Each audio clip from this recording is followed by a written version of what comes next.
Oi, Ju, tudo bom, Juliana? Você está bem? Eu fico feliz com o seu comentário e com sua confiança. Se nós chegarmos ao governo do Estado, e eu espero que nós cheguemos, nós vamos fazer essa ampliação, essa interiorização da nossa universidade estadual, sem desconhecer a sua autonomia e sem desconhecer o debate que o Conselho Universitário fará, exatamente garantindo orçamentária e financeiramente as condições para que nós estendamos, como é o nosso propósito, para o Vale do Piancó, a Universidade Estadual da Paraíba.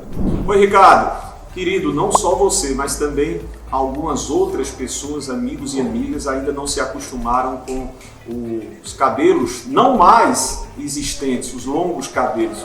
Foram 16 anos e que bom nós tivemos essa identificação e que bom ainda podermos ser lembrados